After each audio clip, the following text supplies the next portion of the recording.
The bruise beneath the powder was 6 hours old. Serafina Blackwell stood in the shadows of the Astoria ballroom, one hand gripping a champagne flute she had not sipped from the other pressed against the silk of her evening gown, where her ribs still ached. The chandelier light was unforgiving. 300 candles blazing overhead. 300 guests who could see exactly what she was if they chose to look. Most chose not to. She had learned to stand in corners. It was a survival skill. Corners did not require conversation. Corners did not ask her to smile while her husband danced with his mistress 20 feet away. Corners let her count the minutes until she could leave.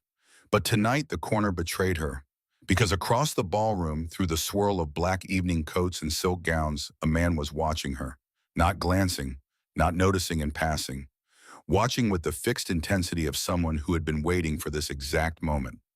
Lysander Dorian. The Duke they called the Wolf, tall enough to see over the crowd, broad-shouldered in stark black, eyes like winter smoke that caught the candlelight and held it. Those eyes found the bruise on her cheekbone, found it, recognized it, understood it. Then he began walking toward her. The crowd parted without being asked. Lysander Dorian did not need to force his way through society. Society simply moved. Men stepped aside, women paused mid-sentence, conversations died. Serafina's breath caught in her throat. She knew who he was. Everyone knew. Steel magnate, coal baron, the richest man in New York after the Vanderbilts, more powerful than her husband would ever be. And he was walking straight toward her as if she were the only person in the room. He stopped 3 feet away, close enough that she could see the silver threading through his dark hair, close enough that she could smell winter air and expensive tobacco clinging to his coat. He did not bow, did not smile, did not pretend this was a social courtesy. He simply looked at her, at the bruise she had tried to hide, at the way she held herself too still, at 6 years of damage written in the shadows under her eyes. Then he spoke. One word, quiet as a promise, absolute as iron. Mine. The word hit her harder than her husband's fist had that morning. Serafina stared at him, her pulse hammered, her mind went blank with shock and confusion and something dangerous, something she had not felt since she was 17 years old. Hope. I do not understand, she whispered. Lysander's gaze never left her face. You do. You just forgot. Around them, the ballroom had gone silent. 300 people watching. 300 witnesses to whatever was about to happen. He extended his hand, palm up, waiting. Dance with me. 6 hours earlier, the study had smelled of leather and cigar smoke and rage. Serafina had stood in front of her husband's desk, hands folded, spine straight. She had learned this posture in the first year of marriage. Small, contained, non-threatening. It rarely helped. Thaddeus Crane sat behind mahogany and malice, 46 years old, handsome in the way that wealth makes men handsome, well-fed, well-dressed, well-connected. His face was flushed. That was never a good sign. You will not wear the emeralds tonight, he said. Serafina kept her voice even. You thought what? The air in the room changed, thickened. I thought the emeralds were family jewels for formal occasions. They are. Thaddeus stood, walked around the desk with deliberate slowness, which is why Ophelia will wear them. She understands their significance. Ophelia Sinclair, the woman who had lived in this house for 6 years, who slept in the bedroom adjacent to Thaddeus's chambers, who wore Serafina's grandmother's jewelry and sat at Serafina's table and laughed while Serafina stood in corners. I see, Serafina said carefully. Do you?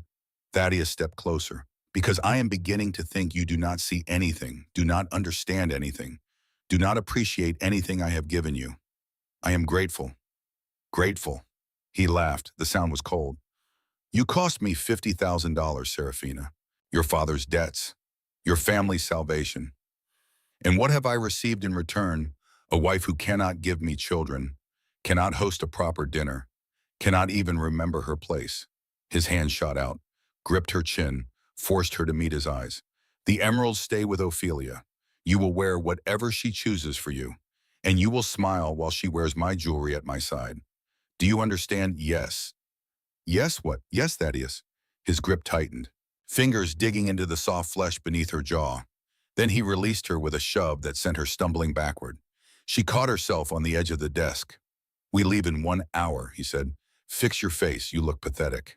He turned away, dismissed.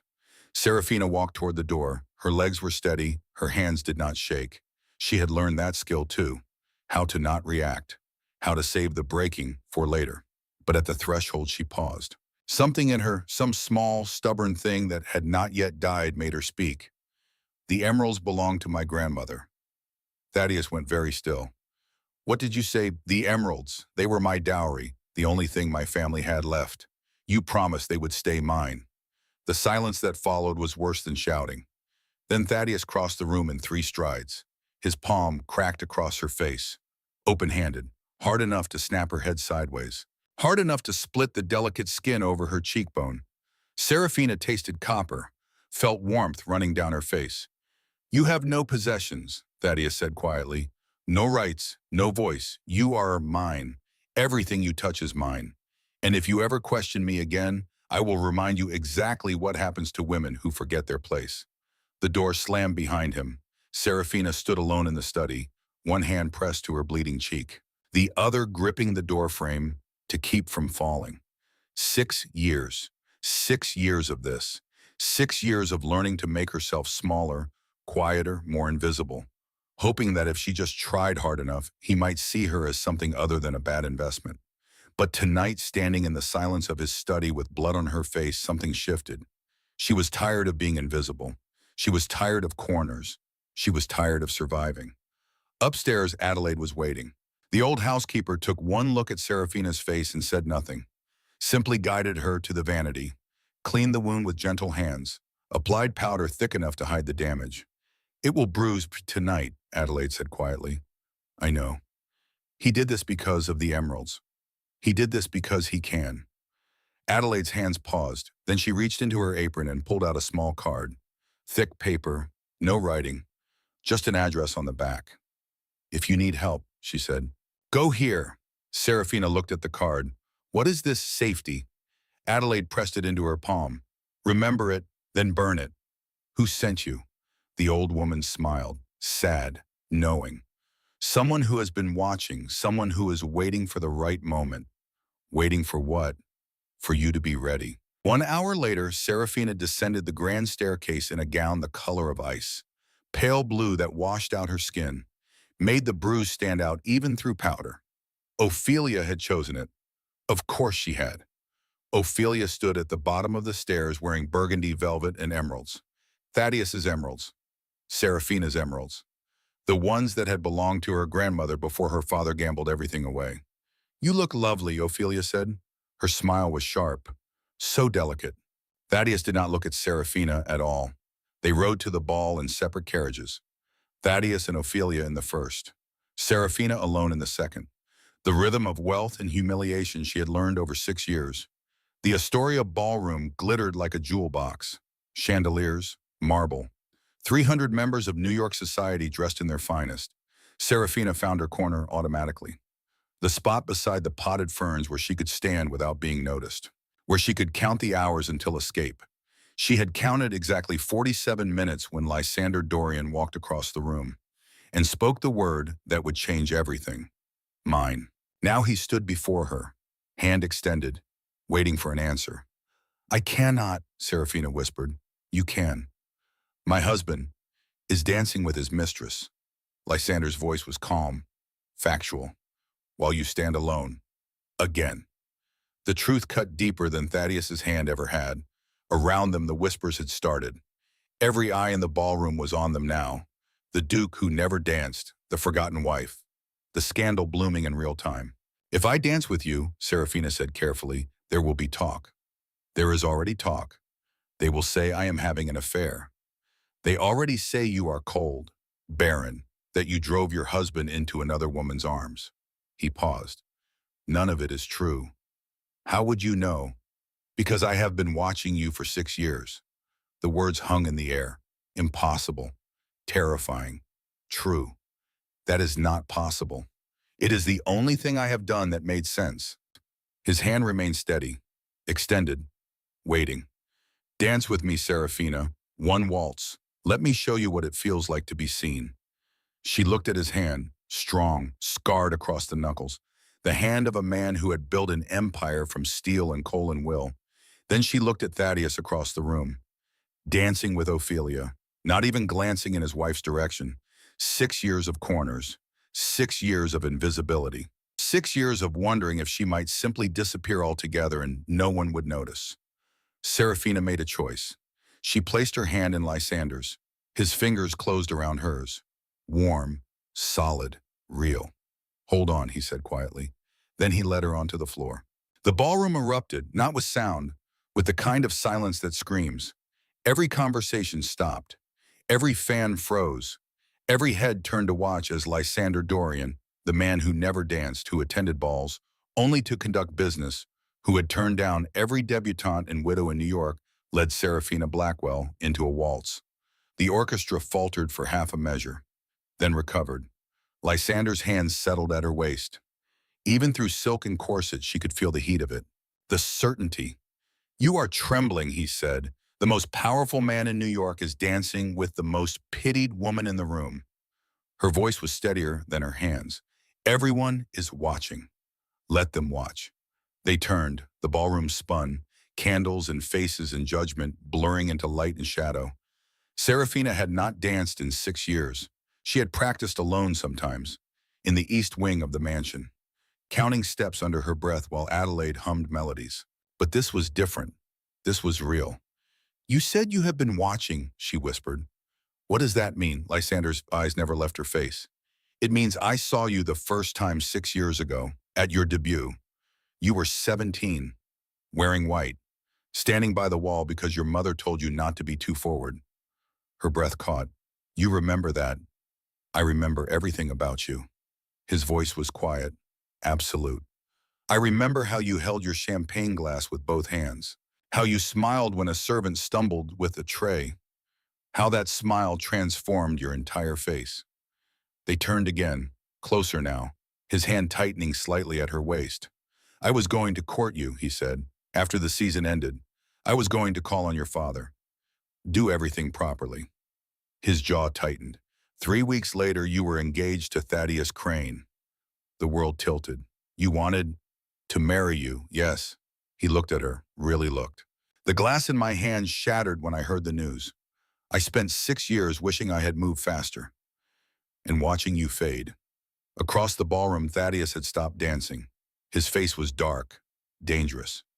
"He is angry," Serafina whispered. "Good. He will punish me for this. Not if I can help it." "You do not know him." Lysander's voice went cold. "I know everything about him.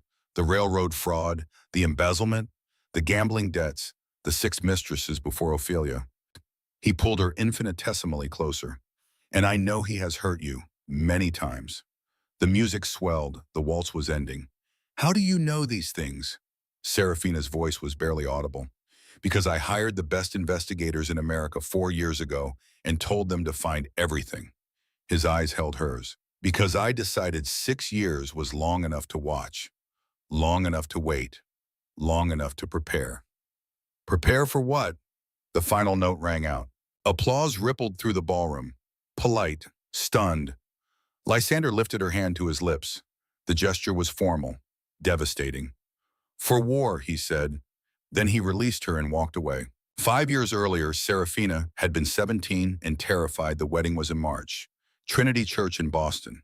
200 guests who came to see a baronet's daughter sold to save her family from ruin. She wore ivory silk that weighed more than she did. 40 tiny buttons up the back that her mother had fastened with shaking hands. "Stand still," her mother had said. "This is the most important day of your life." I have never even spoken to him. You do not need to speak to him. You need to marry him. Her mother's hands had paused.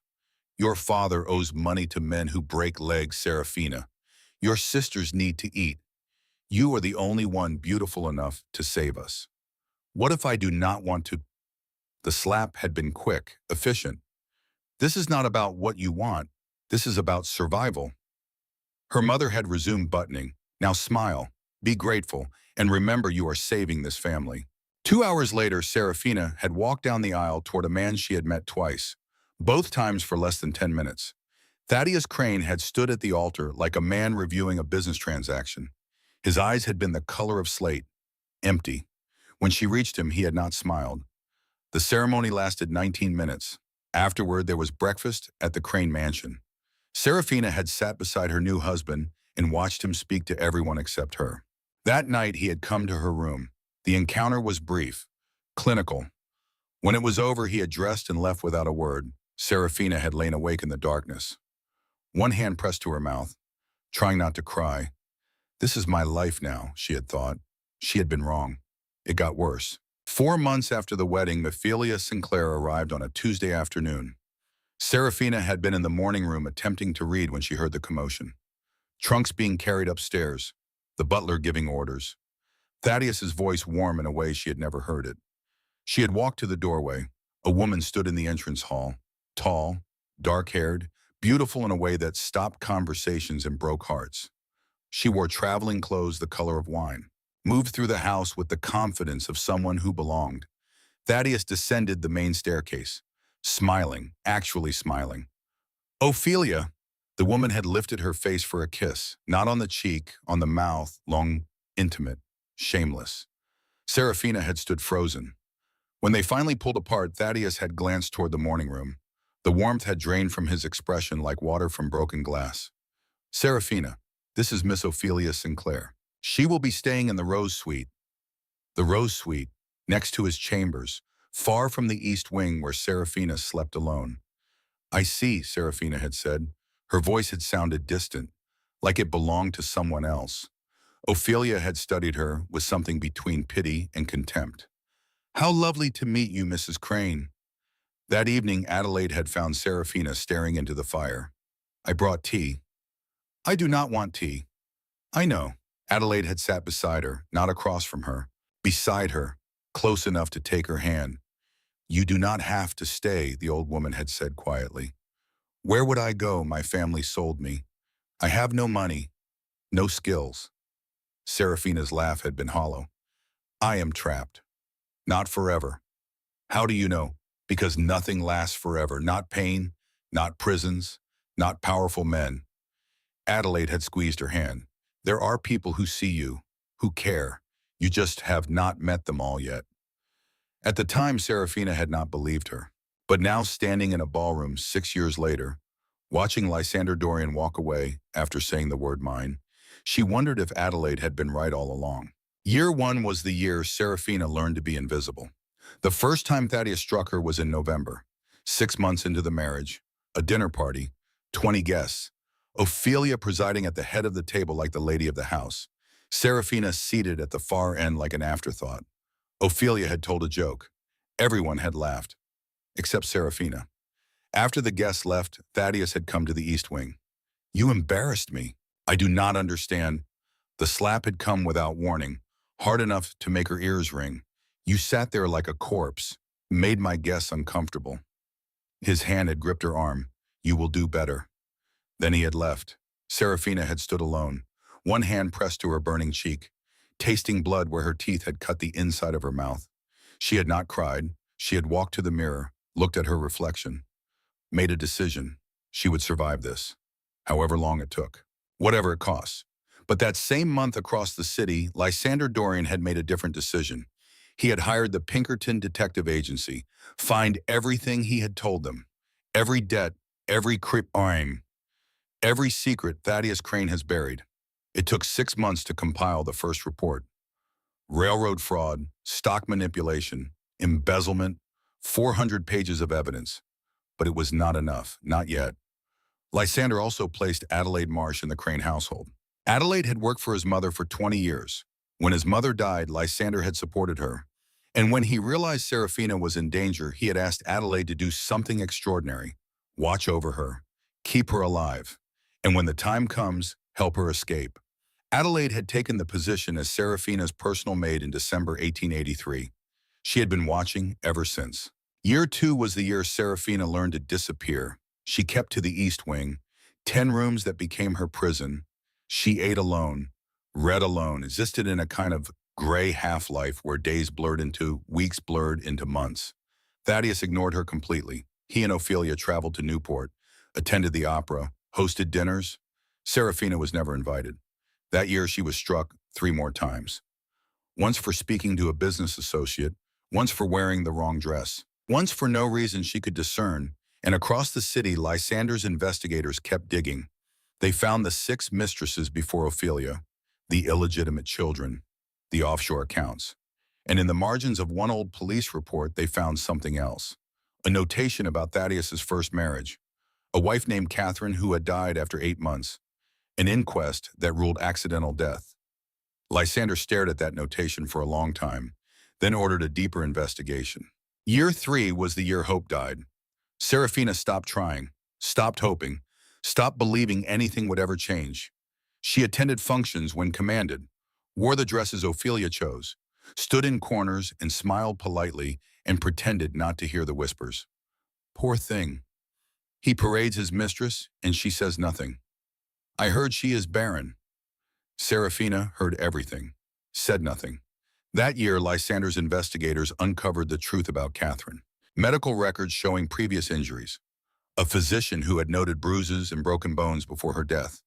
Enough circumstantial evidence to suggest murder, but not enough to prosecute. Not after 15 years. Lysander kept the file, kept searching, and kept painting. The first portrait that year. Serafina at her debut, smiling, alive. The second portrait. Serafina at a garden party, already fading. He painted from memory, because forgetting was not an option. Year 4 began with blood. June 1884. The study, 8 in the evening. Thaddeus struck her with a backhand. His ring tore the skin beneath her eye. Blood ran warm down her cheek, dripped onto Persian carpet. Clean yourself up, he said.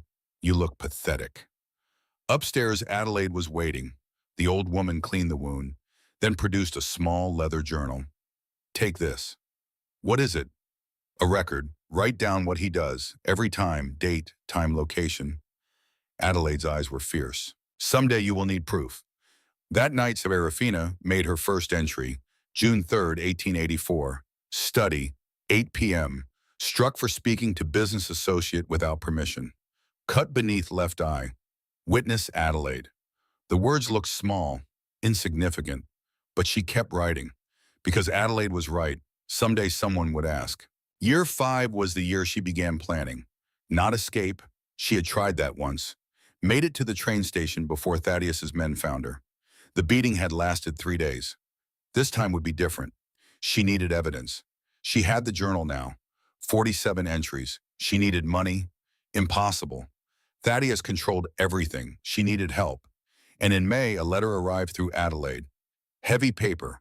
No return address. 2 words. I know. Someone knew, someone saw. Someone was preparing. Serafina burned the letter, then went back to her journal. Because now she had hope again. Year 6 began in August with an invitation to the Vanderbilt ball. Thaddeus had not wanted to attend, but Mrs. Astor insisted. They went in separate carriages, always separate. The Astoria ballroom glittered. Serafina found her corner, and then Lysander Dorian walked across the room, said the word mine, asked her to dance. Now, hours after that waltz, Serafina lay in her bed in the East Wing. Her cheekbone throbbed, her ribs ached, her mind raced.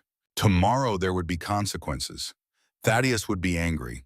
But tonight, she had felt someone's hand hold hers with gentleness. Had heard someone say they had been watching for 6 years. Had realized that somewhere in this city someone had been gathering evidence and making plans. The moment had arrived. Serafina reached beneath her mattress, pulled out the leather journal, opened to a blank page. August 23rd, 1888. Astoria Ballroom, 9:47 p.m. Dance with the Duke of Dorian. Thaddeus watched. Everything is about to change. She set down the pen. Outside her window, the city slept. Inside, Serafina Blackwell began to wake up. The war was coming, and she was ready. Morning came with the sound of shattering porcelain. Serafina woke to the crash from somewhere below. A woman's scream, cut short, then footsteps, heavy, deliberate, coming up the stairs toward the East Wing. She sat up slowly, every movement careful. The bruise on her cheekbone had darkened overnight to deep purple edged with sickly yellow. Her ribs ached where Thaddeus had kicked her 2 weeks ago. The pain was familiar now, almost comforting in its consistency. The footsteps stopped outside her door. Serafina held her breath. Then they continued past, down the hallway, away. She exhaled.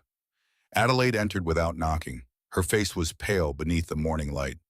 "He is in a rage," the old woman said quietly. The newspapers arrived. She set down the breakfast tray. Beneath the teapot lay 3 newspapers: the Times, the Tribune, the Herald, all of them featuring the same story. The Duke and the Forgotten Wife, society shocked as Lysander Dorian waltzes with railroad magnate's neglected spouse. Serafina picked up the Times, read the description of last night's ball, how Lysander had crossed the ballroom, how she had placed her hand in his, how they had danced while 300 witnesses watched. The reporter had been kind, or honest, or both. Mrs. Crane appeared fragile and pale blue, a visible bruise upon her cheekbone that no powder could fully hide. The Duke held her as one might hold something precious and breakable.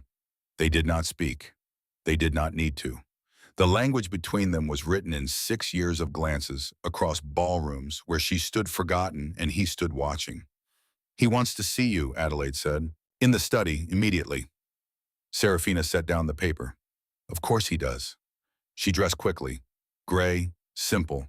The dress of a woman who knew her place. The walk from the east wing to the study felt longer than usual.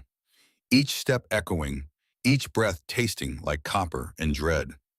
Thaddeus stood by the window when she entered, his back to her, shoulders rigid beneath expensive tailoring. The morning papers lay scattered across his desk like accusation. "6 years," he said without turning. "6 years I have provided for you, given you a home, a name, respectability." His voice was very quiet, very controlled. "And you repay me by humiliating me in front of 300 people. I only danced. You danced with Lysander Dorian." Thaddeus turned. His face was composed. Too composed. "The one man in this city with enough power to make me look weak. You chose him. Deliberately." He asked. To refuse would have caused more scandal. Thaddeus laughed. The sound was dry as old bones. "You think I am stupid? You think I did not see how you looked at him? How he looked at you?" He moved closer, each step measured. "You are mine, Serafina, my property. You do not dance with other men. You do not smile at other men. You do not exist for other men." "I understand." "Do you?" His hand shot out, gripped her throat, not squeezing, just holding. A reminder of how easily he could. "Because I am beginning to think you need a lesson in gratitude." Serafina went very still.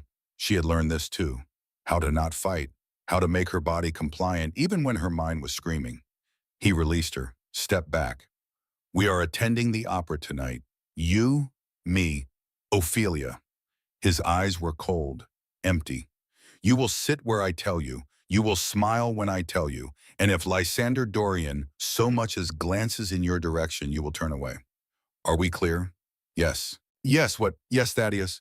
He studied her face, looking for defiance, for resistance, for any crack in her mask. She gave him nothing. "Good."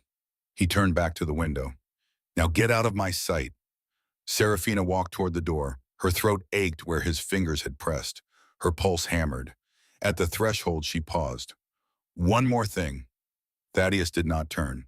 "After tonight, you are going upstate, to the country estate, indefinitely. You have become an embarrassment I can no longer afford." The words hit like a physical blow.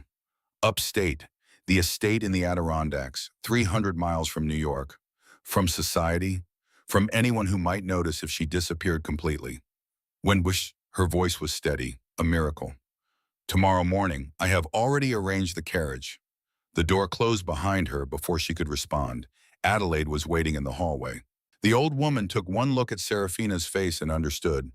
"He is sending you away." "Yes, tomorrow." "Then we do not have much time." Adelaide glanced down the empty corridor, leaned close. "Go to your room. Pack only what you need. Tonight after the opera." She pressed something into Serafina's palm. A key, small, brass. "What is this?" "The servant's entrance. At midnight. A carriage will be waiting." Adelaide's eyes were fierce. "His Grace knows Thaddeus plans to isolate you, and he is not going to let it happen." The Metropolitan Opera House rose from Broadway like a temple to wealth and pretension. Serafina had attended dozens of performances there, always in the same seat, back corner of Thaddeus's box, silent and invisible while Ophelia sat at the front draped in stolen jewelry. Tonight felt different. Tonight felt like an ending. They arrived in the usual configuration, Thaddeus and Ophelia in the first carriage, Serafina alone in the second. But when they entered the grand foyer, something changed.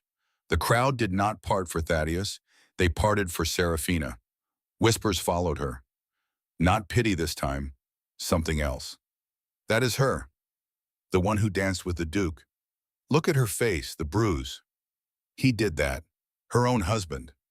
Serafina kept her eyes forward, but she felt their attention like heat against her skin. Thaddeus's hand closed around her elbow, hard. His fingers dug into muscle and bone. Smile, he hissed. She smiled. They climbed the grand staircase toward the private boxes. Red carpet, gold railings, the crush of New York's elite in silk and diamonds. Then she saw him. Lysander Dorian stood at the top of the stairs, waiting, not alone. 3 men flanked him, lawyer Serafina guessed. Something about their stillness, their watchfulness. Thaddeus saw them too. His grip tightened until Serafina felt bones grinding. Keep walking. But Lysander stepped into their path.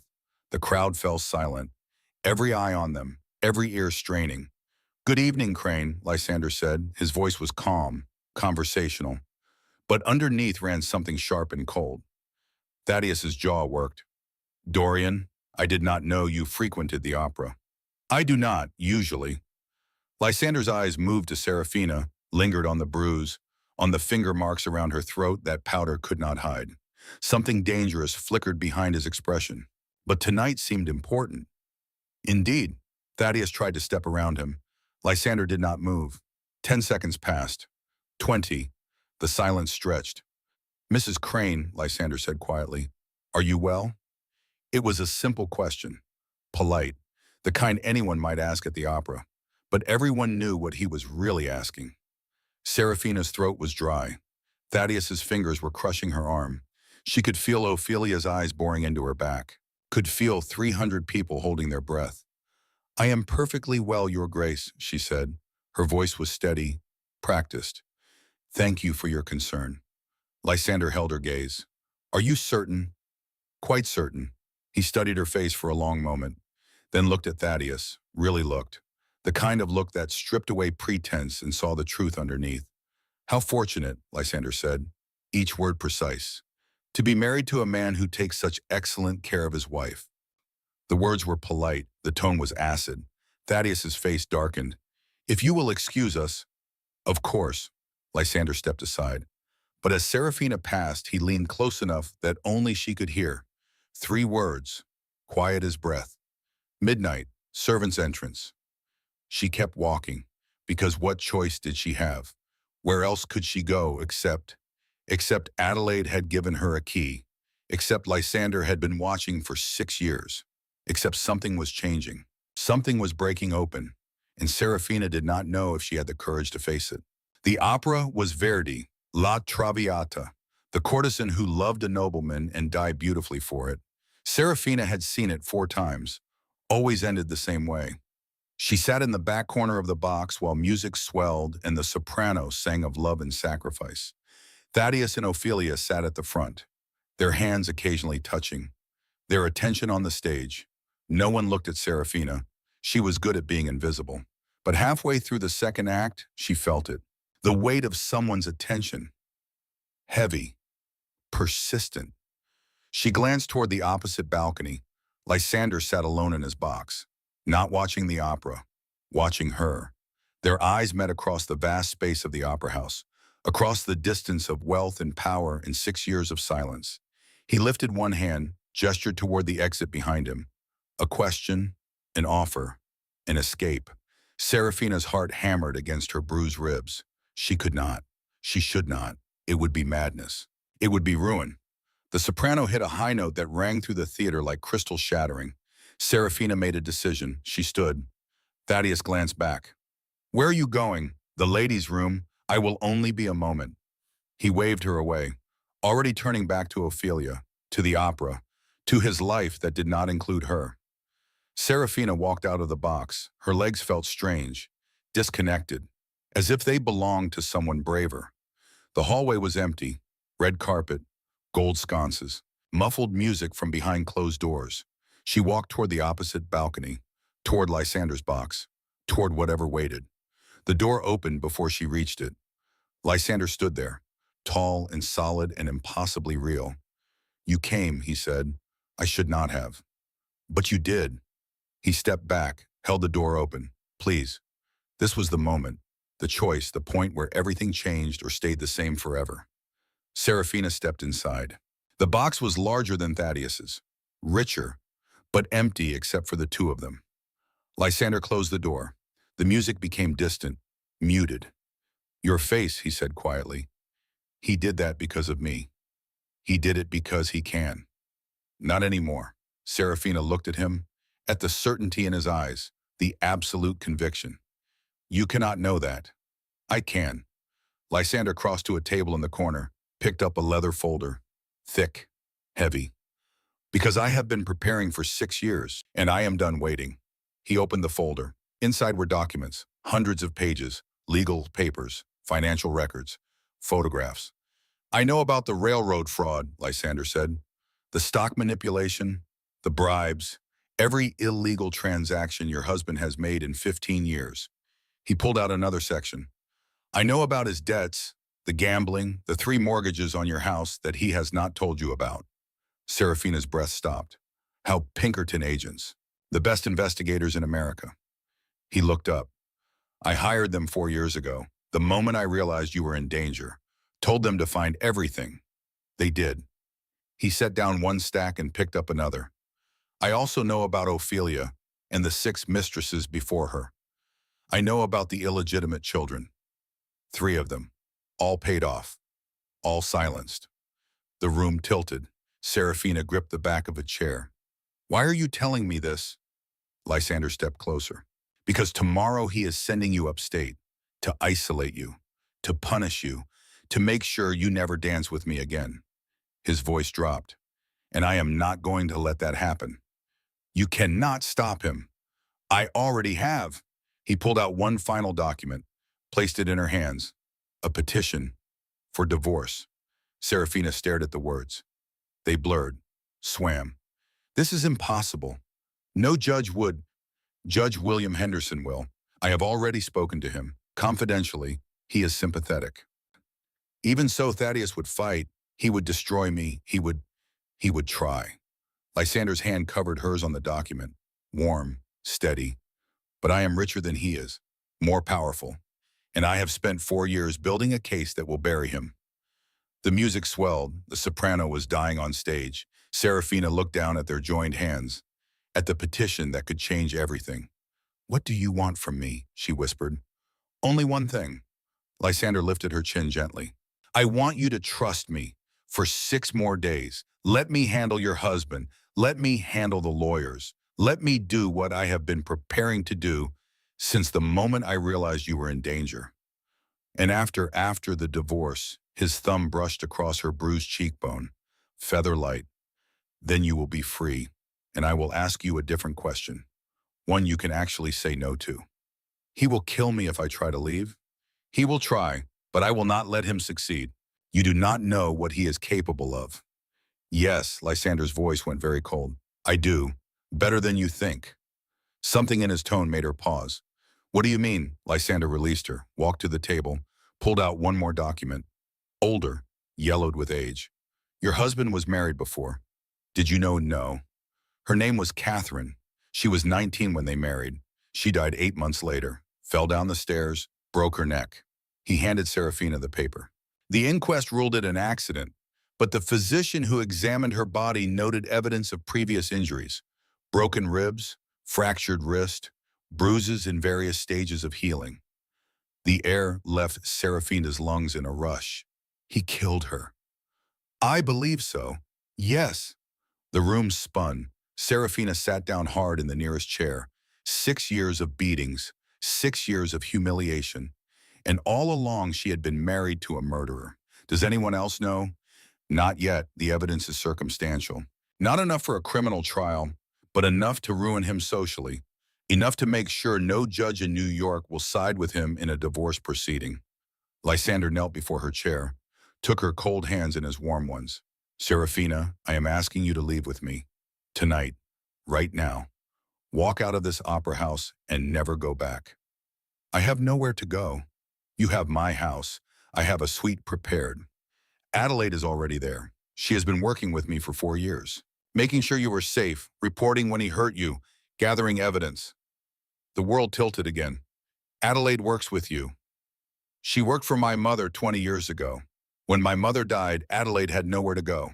I have supported her ever since. 4 years ago, when my investigators confirmed Thaddeus was dangerous, I asked her to take a position in your household, to watch over you, to keep you alive until I was ready. Everything clicked into place. The mysterious messages, the journal Adelaide had given her, the constant vigilance. She has been protecting me. Yes, Lysander squeezed her hands. I know this is overwhelming. I know you are frightened, but I have 4 years of planning. I have lawyers, investigators, judges, evidence, everything you need to be free. I just need you to trust me. 6 years of corners, 6 years of bruises, 6 years of waiting to die. Or one moment of courage, one choice, one step towards something different. Serafina looked at the petition in her lap, at the evidence of fraud and adultery and murder, at the possibility of a life without fear. If I say yes, she whispered, if I leave it tonight, he will come for me. Let him try. You do not understand. He owns half the police, half the judge. He will have me declared insane. Lock me in an asylum. It is legal. Husbands can do that. Not this husband, not to this wife. Lysander stood, pulled her gently to her feet. Trust me. In that moment, standing in an opera box while a soprano died of consumption below Serafina Blackwell, made the choice that would define everything that followed. Yes, they did not return to the boxes. Lysander led her through a servants' corridor, down narrow stairs, out into the alley behind the opera house where a black carriage waited. This is Thomas, Lysander said, former Pinkerton. He will keep you safe. Serafina climbed inside. The door closed. The carriage lurched forward.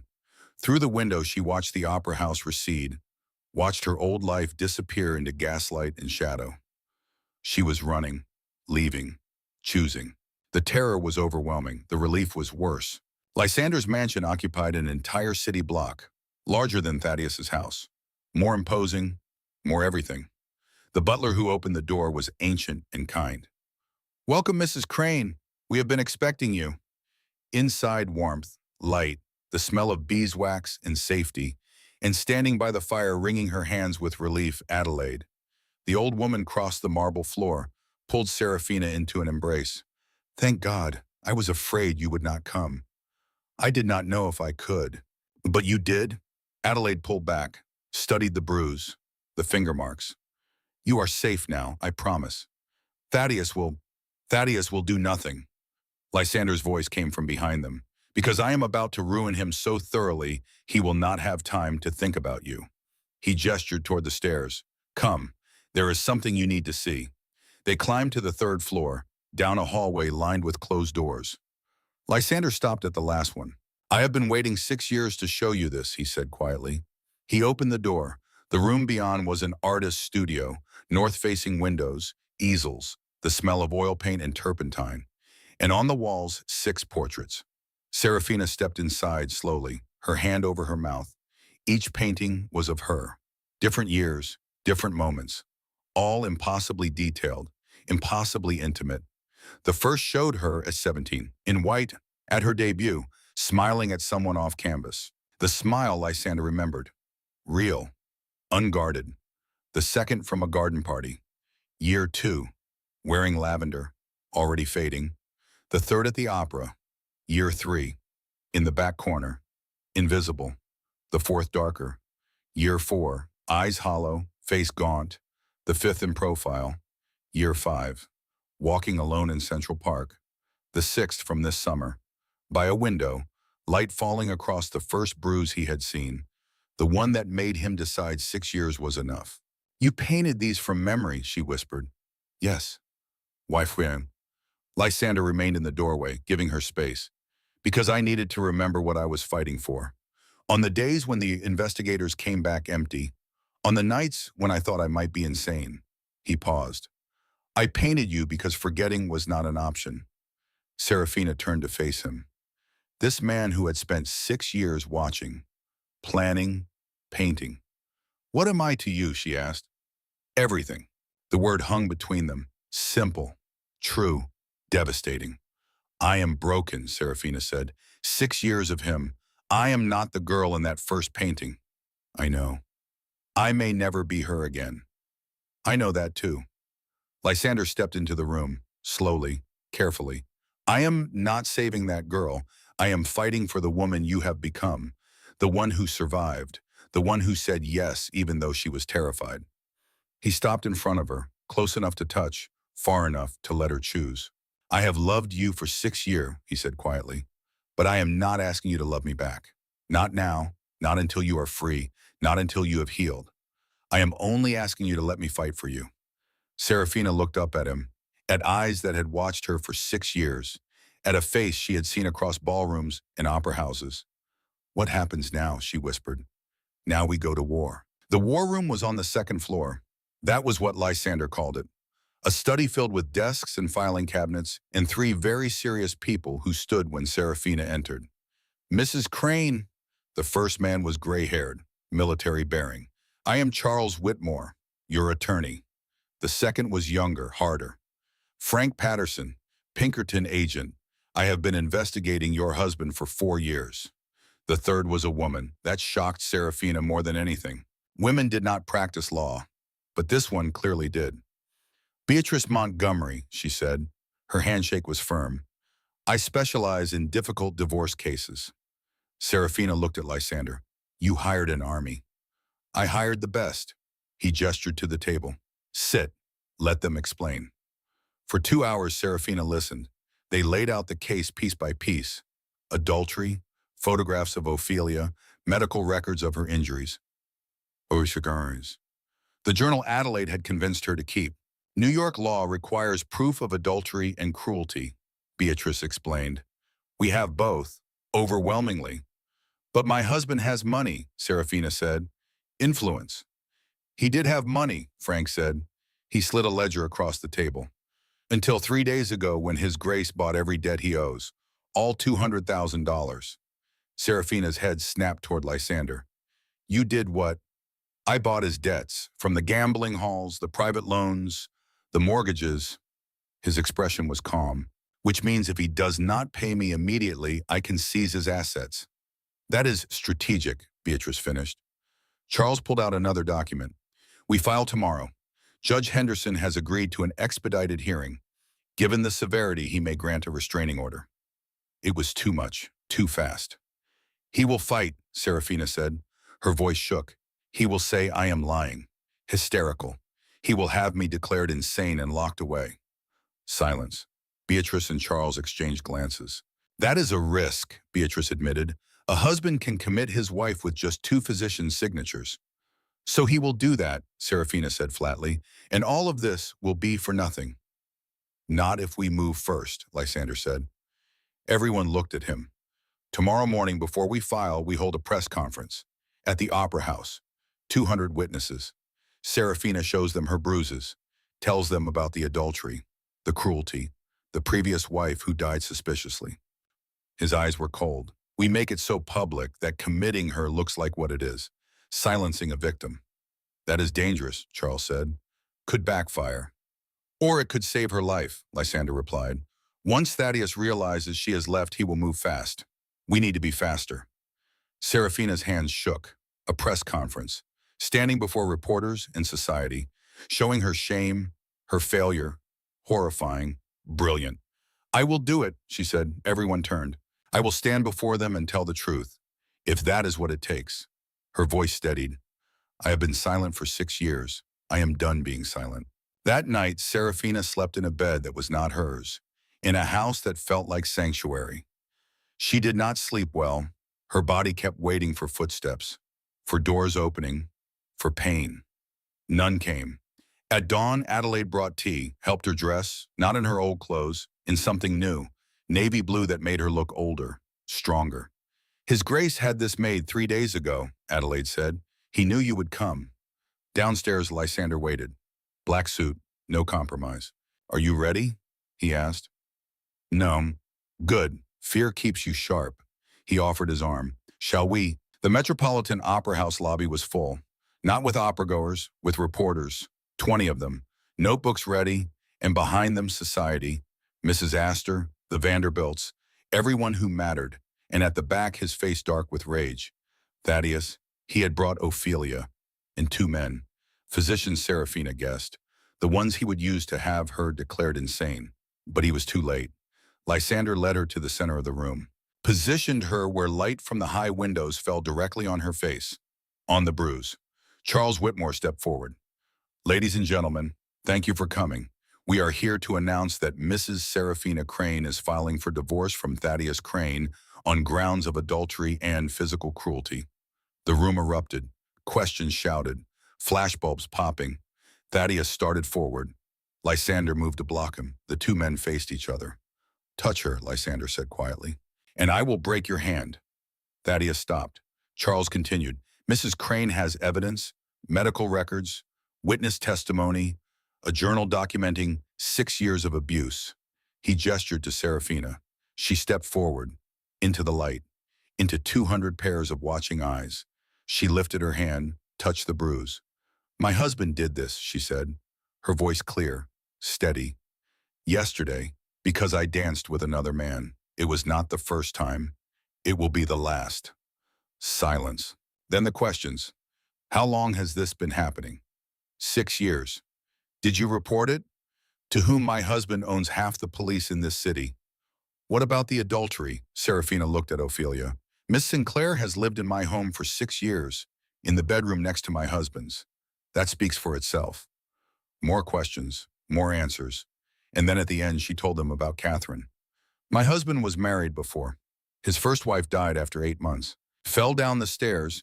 The physician found evidence of previous injuries. She paused. I was almost his second victim. The room exploded. Thaddeus pushed past Lysander, grabbed Serafina's wrist. You lying. Lysander's fist caught him in the jaw. Clean. Hard.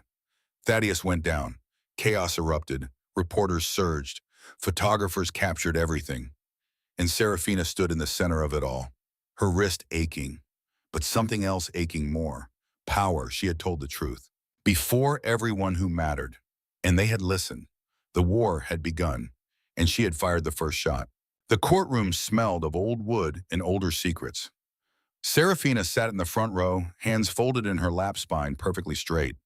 She had learned stillness in the east wing of the Crane mansion, had learned to make herself small, invisible, a target too insignificant to strike. But there was no invisibility here.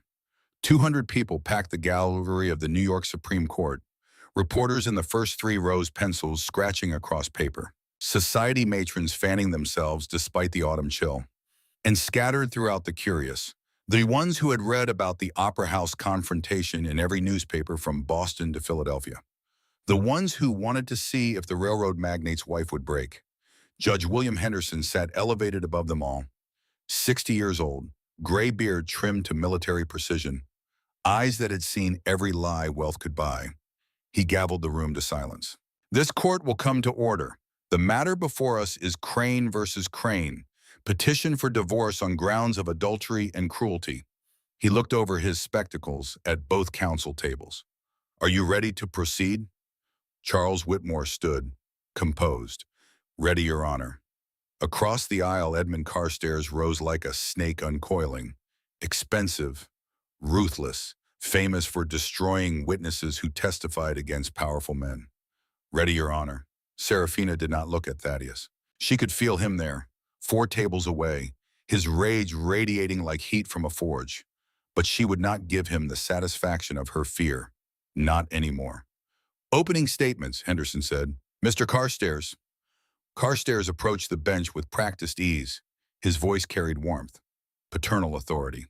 Your Honor, what we have here is tragedy, not the tragedy Mrs. Crane claims. The real tragedy is a generous man who gave a penniless girl everything: wealth, position, respectability, and received in return only ingratitude and false accusation. He walked towards Serafina, not too close, just close enough. Mrs. Crane was 17 when she married my client, her family drowning in debt. Mr. Crane offered salvation. paid her father's creditors, gave her a mansion on Fifth Avenue, asked only that she be a wife. He shook his head with practiced sadness. She could not even manage that. Serafina's nails dug into her palms. The evidence will show Mrs. Crane has been under the influence of another man, a wealthy man, a powerful man who covets Mr. Crane's assets and is willing to steal his wife to acquire them. Carstairs turned back to the judge. This is not about cruelty, Your Honor. This is about ambition, betrayal, and we will prove it. He sat down. The gallery murmured. Serafina forced herself to breathe. Then Charles Whitmore stood. He was older than Carstairs, shorter, less polished, but when he spoke, his voice carried the weight of absolute conviction. Your Honor, I will be brief. The facts are simple.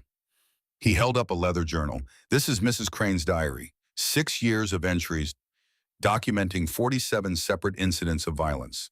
47 times her husband struck her, kicked her, threw objects at her. He set it down carefully. The defense claims this is about ambition. I say it is about survival. He walked to Serafina's chair, stood beside her. Mrs. Crane was 17 when she was sold to a man who saw her as property. For 6 years, she endured what no woman should endure. She stayed silent because the law gave her no choice. His voice hardened. But recently, Mrs. Crane found her voice. What she has to say will shock this court. Not because abuse is unusual, it happens behind closed doors every day in this city, but because she has the courage to name it, to demand justice. He looked at Thaddeus. The defense says my client is ungrateful. I say she is brave, and by the time this trial ends, you will agree. The first witness was Dr. Samuel Pierce, 60 years old, white-haired, physician to half of Fifth Avenue's elite. He took the oath with the gravity of a man who had seen too much suffering. Dr. Pierce, Charles began, how many times did you treat Mrs. Crane between 1884 and 1888? 4 times that I documented, possibly more that went unreported. What were the nature of these treatments? Injuries consistent with physical assault, contusions, lacerations. On one occasion, a fractured rib that had begun to heal improperly. The courtroom held its breath. Did you ask how these injuries occurred? I did. What did Mrs. Crane tell you? Dr. Pierce's jaw tightened. That she had fallen, or walked into furniture, or tripped. He looked directly at Serafina. In 30 years of practice, I have learned to recognize the difference between accidents and violence. These were not accidents. Did you report your suspicions? To whom? The bitterness in his voice was sharp. The police, they would not act against Thaddeus Crane. The courts, a husband cannot be prosecuted for disciplining his wife. He paused. So I treated her injuries and prayed they would not kill her. Carstairs stood for cross-examination. Dr. Pierce, did Mrs. Crane ever explicitly say her husband caused these injuries? No. So your testimony is speculation. Well, my testimony is based on 3 decades of medical experience recognizing patterns of abuse. But you cannot say with certainty. I can say I treated those injuries, that they were consistent with repeated assault, and that Mrs. Crane appeared terrified each time I examined her. Dr. Pierce's eyes were ice. Is that certainty enough, counselor? The second witness was Adelaide Marsh. She walked to the stand with the dignity of a woman who had nothing left to lose, swore to tell the truth, sat down. Charles approached gently. Mrs. Marsh, how long did you work in the Crane household? 4 years. In what capacity? As Mrs. Crane's personal maid and companion. During those 4 years, did you witness Mr. Crane strike his wife? 3 times directly. More than a dozen times I heard it, saw the aftermath. The gallery erupted. Henderson gavelled for silence. Describe what you saw. Adelaide's hands were steady on the armrests. Her voice was not. The first time was November 1883, 6 months after the wedding. I heard shouting from the east wing, a crash. When I entered, Mrs. Crane's lip was bleeding. Mr. Crane was standing over her. Adelaide's eyes were fierce. He told me to clean her up, that she had been clumsy. What about the other incidents? November 1886, Mr. Crane struck her in the breakfast room because she questioned a household expense. April 1887. He threw a crystal decanter. It missed her head but shattered against the wall. Glass cut her arm. I bandaged it. She paused. The third time I witnessed directly was August this year, the morning after the Vanderbilt ball. He struck her hard enough to split the skin over her cheekbone. I treated the wound myself. Why did you stay? Charles asked gently. If you knew what was happening, why not leave on? Because someone needed to witness. Someone needed to remember. So that when the time came, her voice caught. So that when she was ready to speak, someone would be able to say, yes, I saw. It was real. It happened. On the second day, they called Ophelia Sinclair. The courtroom packed tighter. Everyone wanted to see the mistress, the woman who had worn another woman's jewelry and lived in another woman's house and slept in another woman's husband's bed. Ophelia wore black, severe as mourning. Her face was pale, composed. She took the stand, swore the oath. Serafina watched this woman who had been the instrument of 6 years of humiliation, who had sat at her table and laughed while she stood in corners. And now Ophelia was about to destroy the man who had kept her. Miss Sinclair, Charles began, how long have you known Thaddeus Crane? 8 years. And what is the nature of your relationship? Ophelia's voice was flat, empty. I am his mistress. The word landed like a stone in still water. For how long? 8 years, 2 years before his marriage to Serafina Crane. Did you live in the Crane household? Yes. For 6 years, in the Rose Suite, adjacent to Mr. Crane's bedroom. Charles pulled out photographs, passed them to Ophelia. Do you recognize these? She glanced at them without expression. Yes, they show me entering and leaving Thaddeus's chambers. Were you engaged in an intimate relationship with Mr. Crane during his marriage? Yes. Did Mrs. Crane know? Everyone knew. Something flickered across Ophelia's face, guilt maybe, or just exhaustion. I made certain she knew. It was cruel. I was cruel. Silence. Then Charles asked the question everyone was waiting for. Miss Sinclair, you mentioned you knew Mr. Crane before his current marriage. Was he married when you met him? Ophelia's hands tightened on the armrests. Yes. The courtroom exploded. Henderson's gavel cracked like gunfire. Order. When silence returned, Charles continued. What was his first wife's name? Catherine Crane. What happened to her? Ophelia took a breath. She died 8 months after the wedding. They said she fell down the stairs. Who said? Thaddeus? The police? The physicians? Did you believe them? No. Thaddeus was on his feet. Your Honor, this is outrageous. Sit down, Mr. Crane. Henderson's voice was cold. One more outburst and I hold you in contempt. Charles turned back to Ophelia. Why did you not believe the official account? Because 3 weeks before she died, Catherine came to me. Ophelia's voice wavered. We had been friends before Thaddeus. She found me at a tea shop. She was terrified. She showed me bruises, said her husband was going to kill her. What did you do? Nothing. The word was confession. I told her to go home, to be a better wife, to stop provoking him. Ophelia looked at Serafina, tears now. 3 weeks later, she was dead, and I told myself it was an accident, because admitting otherwise would mean I could have saved her. The courtroom was silent. When Thaddeus married Serafina, I told myself this time would be different, but it was not. He did the same things, said the same things, and I watched another woman die slowly while I lived in luxury and pretended not to see. Charles pulled out a letter. Miss Sinclair, do you recognize this? Ophelia's face went white. Yes. What is it? A letter from Thaddeus to me, written in July. Will you read the relevant portion? Ophelia's hand shook as she took the paper, her voice barely audible. If Serafina continues to embarrass me, I will handle it the same way I handled Catherine. An accident, a tragedy. Then you and I can marry properly. The courtroom erupted into chaos. Reporters fled for the doors. Society matrons gasped. And Thaddeus sat frozen, his face the color of old ash. Henderson's gavel cracked. Bailiff, take Mr. Crane into custody pending investigation into the death of his first wife. 2 officers moved forward. Thaddeus stood. For one moment, he looked at Serafina.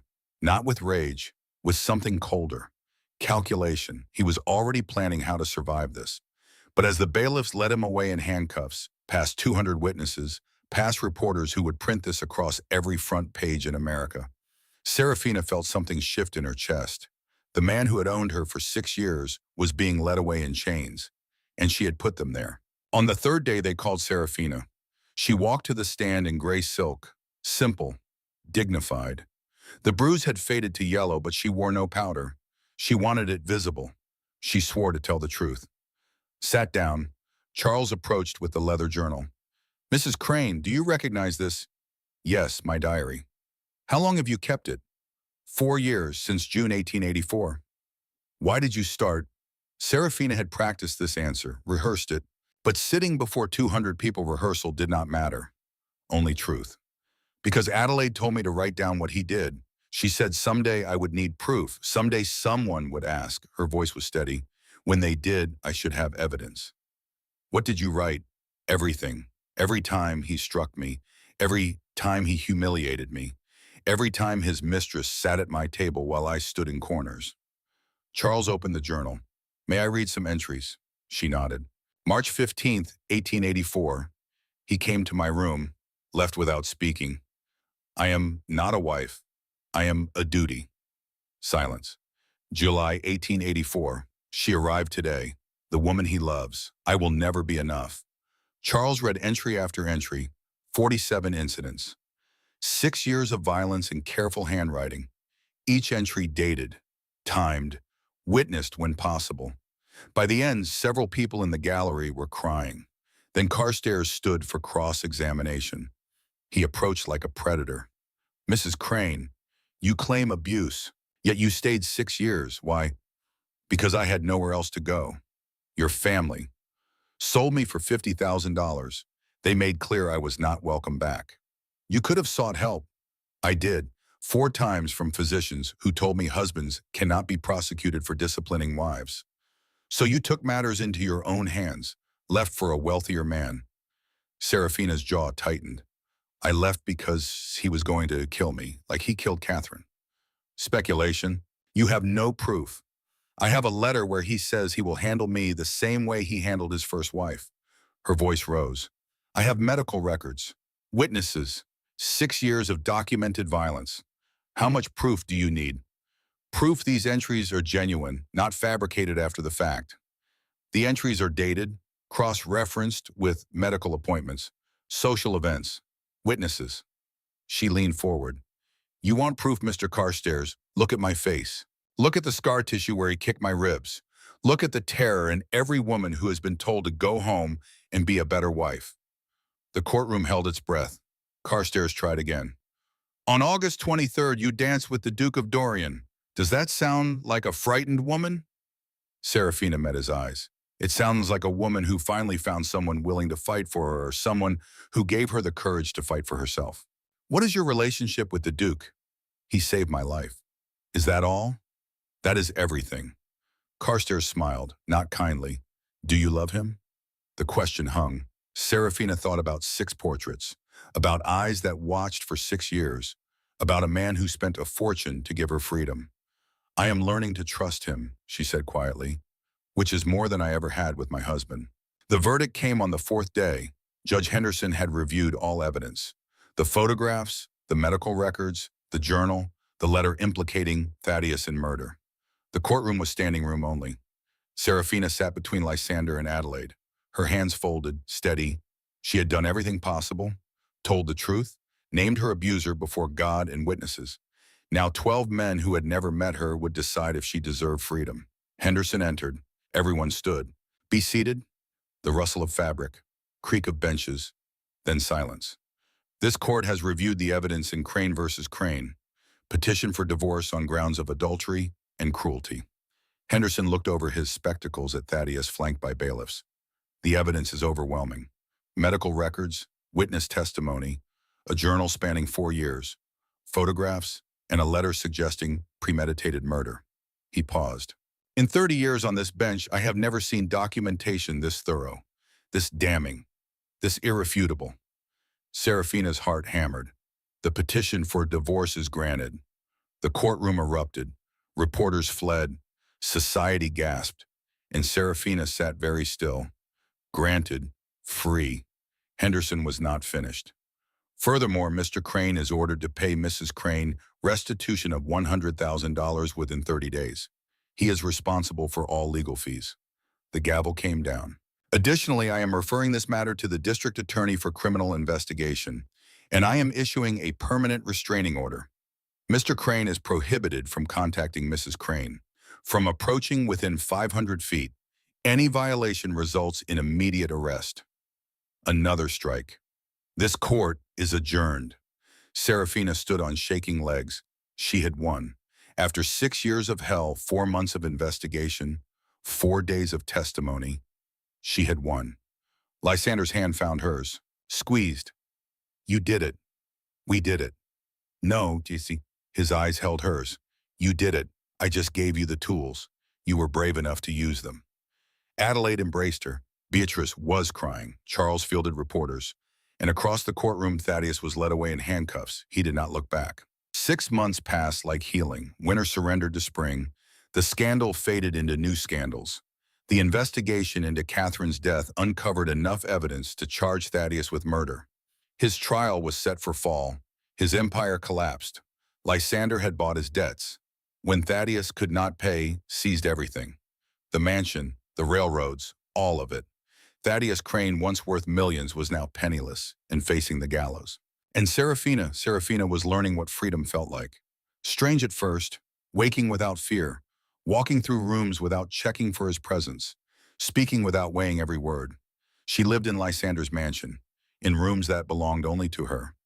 Adelaide stayed with her. Beatrice visited weekly, and Lysander was patient. He did not push, did not demand, did not expect anything except that she heal. They took walks in Central Park, had dinner weekly, talked about books and music and everything except the future, because the future was terrifying. Serafina had spent 6 years learning to survive a bad marriage. She did not know how to imagine a good one. But on a June evening, Lysander asked her to walk with him to the studio. She followed him to the 3rd floor, to the room with 6 portraits. Except now there were 7. The 7th sat on an easel, still wet, just finished. It showed Serafina as she was now. Not the girl from 6 years ago, not the ghost from the marriage, but the woman who had stood in a courtroom and demanded justice. Her hair loose, her dress simple, and her eyes were not afraid. I painted this last week, Lysander said. From life, not from memory. Serafina stared at herself, strong, whole, free. It is beautiful. It is true.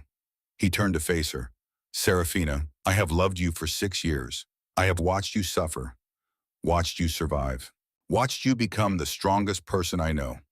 He took her hands. I am asking you now not as the man who saved you, but as the man who wants to spend his life making sure you never need saving again. Will you marry me? The question she had been dreading and hoping for. I am broken, she whispered. You are healing. I do not know how to be a wife. The only marriage I know was hell. Then we will learn together. We will make something different, something equal, something good. What if I never, her voice caught. What if I can never love you the way you love me? Lysander smiled, gentle, patient. Then I will love you enough for both of us, until you are ready. And if you are never ready, I will still love you. Because that is what love is. Not transaction, not duty, just being there. For as long as you need. Serafina looked at this impossibly good man, who had painted her 7 times, who had spent 4 years and a fortune to give her freedom, who asked for nothing except the chance to keep her safe. Yes, she said. They married quietly in July. No grand ceremony, no 300 guests, just a small chapel. Adelaide and Charles and Beatrice as witnesses. Serafina wore cream, not white. White was for virgins and fairy tales. Cream was for women who had survived and were choosing to try again. Lysander wore gray. When the minister asked if she took this man, Serafina looked at Lysander and remembered everything. The waltz, the opera box, the evidence, the portraits, the patience. I do, she said, and meant it. In August, 1 year after the Vanderbilt ball, that changed everything, Mrs. Astor held another party. The invitation came on cream paper, addressed to the Duke and Duchess of Dorian. Serafina stared at it. We do not have to go, Lysander said. I know. If it is too much, it is not too much. She set down the invitation. It is time. So on a warm August evening, Serafina, dressed in navy silk, wore diamonds Lysander had chosen for her. Not family jewels with weight and expectation. New ones, hers. They arrived at the Astoria Ballroom together. The same ballroom where 1 year ago she had stood in corners, invisible, afraid, dying slowly while everyone pretended not to notice. Tonight she walked through the entrance on Lysander's arm. The crowd parted, not from pity, from respect. Mrs. Astor came forward. Duchess Dorian, how lovely. Not Mrs. Crane, Duchess Dorian. Everything had changed. Thank you for having us. They moved into the ballroom. 300 candles overhead, the orchestra playing the same waltz as last year. But everything else was different. Serafina did not go to the corner. She stood in the center, beside her husband, visible, present, alive. People approached, not to pity, to congratulate, to say she was brave. Some meant it. Then the music swelled, the waltz. Lysander turned to her, extended his hand. Dance with me. She looked at that hand, strong, scarred. The hand that had held hers through hell and healing. She placed her hand in his. Always. They moved onto the floor, and as they turned, Serafina saw the corner where she used to stand. The marble pillar. The shadows. Empty now. She had stood there for 6 years, hiding, surviving, waiting. And now she was here, in the light, dancing with a man who loved her, wearing a name she had chosen, living a life she had fought for. Lysander pulled her closer, not possessively, gently. What are you thinking? He asked. Serafina looked up at him, at eyes that had watched for 6 years, at the face of the man who had been patient enough to wait, strong enough to fight, wise enough to let her heal. I am thinking, she said quietly, that I am not afraid anymore. His smile was soft. Good. Of anything. Even better. They turned again, the ballroom spinning, candles and silk and watching eyes. But Serafina did not care, did not flinch, did not hide. She simply danced. And when the music ended, she did not let go of his hand, because she had learned something in 6 years of hell and 6 months of freedom. Strength was not the absence of fear. It was choosing to be brave anyway. Trust was not given freely. It was earned in small moments over time. And love was not possession, not duty, not transaction. Love was a man who painted your portrait 7 times and waited 6 years to see you smile. Across the ballroom, the corner beside the marble pillar remained empty. Serafina turned her back on it. She had spent 6 years in shadows. She would not spend another moment there. The orchestra began a new waltz. Lysander offered his hand again. And Serafina, the girl who had been sold at 17, the woman who had survived 6 years of hell, the duchess who had fought for freedom and won. She smiled.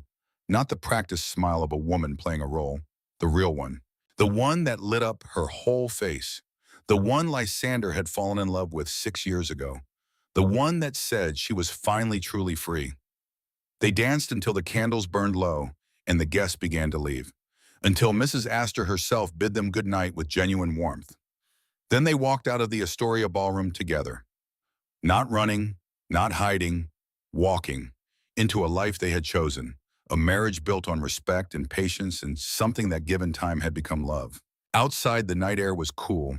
The city hummed with life. Gaslights flickered along Fifth Avenue. Lysander helped her into their carriage, sat beside her, took her hand. Are you well?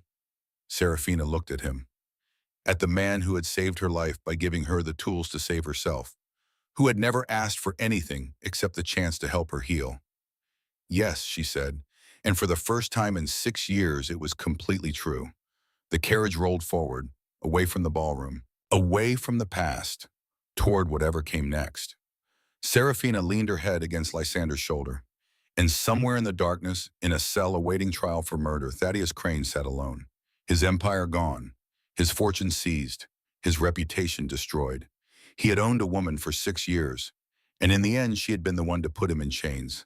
Justice tasted like freedom, and freedom tasted like the beginning of something new. The carriage turned onto their street, home. Not a mansion that felt like prison, but a house that felt like sanctuary. Lysander helped her down. They walked up the steps together, and as the door closed behind them, Serafina looked back one last time, at the city, at the life she had survived, at the woman she used to be. Then she turned away, because she was not that woman anymore. She was the Duchess of Dorian, the woman who had stood in a courtroom and told the truth, the woman who had chosen courage over corners, the woman who was free, and she would never go back.